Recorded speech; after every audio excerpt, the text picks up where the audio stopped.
स्वागत है आपका हमारे YouTube चैनल जय श्री राम 8595 में। तो चलिए आज मैं आपको ये जानकारी दूंगा कि आखिर युधिष्ठिर के जिंदा रहते हुए भी दुर्योधन को हस्तिनापुर का राजा क्यों बनाया गया था।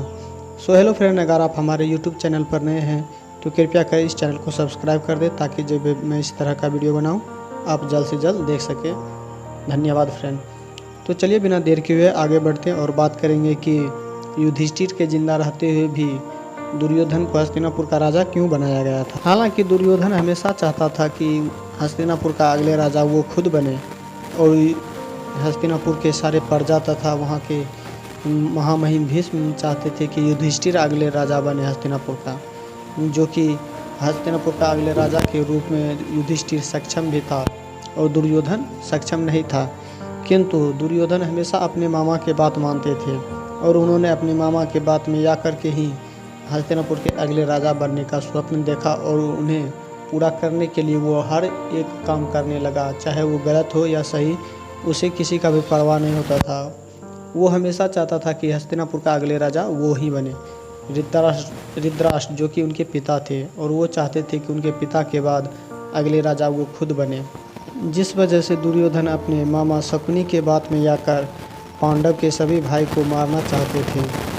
और एक समय ऐसा आया जिसकी वजह से कि दुर्योधन जब हस्तिनापुर का राजा युधिष्ठिर को बनाया गया था, तब दुर्योधन ने युधिष्ठिर समेत उनके सभी भाई को एक वानाव्रत में एक महल भेंट स्वरूप दिया था जिनका नाम था लाक्षागृह। और उसी लाक्षागृह के अग्नि में दुर्योधन तथा उनके मामा चाहते थे कि पांडव समेत उनके माता भी वहीं पर जलकर भस्म हो जाए, जिसकी वजह से हस्तिनापुर के अगले राजा दुर्योधन बनेगा।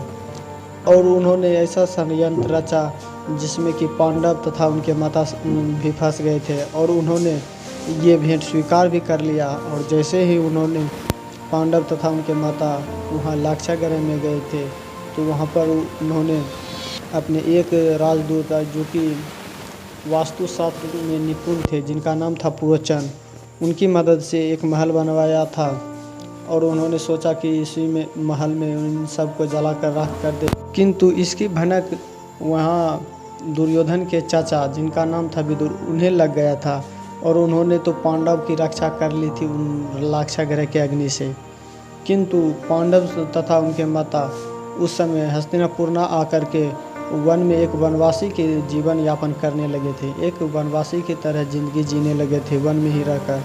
माता कुंती ने कहा, देखो माता कुंती ने अपने सभी पुत्रों से कहा कि हस्तिनापुर में जब तक तुम रहोगे तुम पर किसी न किसी तरह के वो आक्रमण करते रहेंगे। इससे अच्छा है कि तुम चलो वन में रहो और सुरक्षित रहोगे। हमें कोई राजमहल नहीं चाहिए, राजगद्दी नहीं चाहिए। हम अपना जीवन यापन खुद जंगल में करेंगे और अच्छे से करेंगे। तो पांडव ने भी अपनी माता की बात मान ली और वह हस्तिनापुर न जाकर वो एक जंगल में चला गया और वो एक वनवासी की तरह अपना जीवन यापन करने लगा।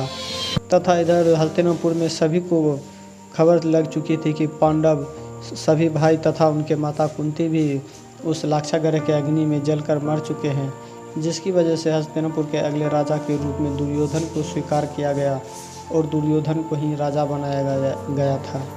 हेलो फ्रेंड, कैसी लगी आपको ये जानकारी? कमेंट सेक्शन में कमेंट करके ज़रूर बताएं। जल्द मिलते हैं नेक्स्ट वीडियो में, तब तक के लिए जय श्री राम।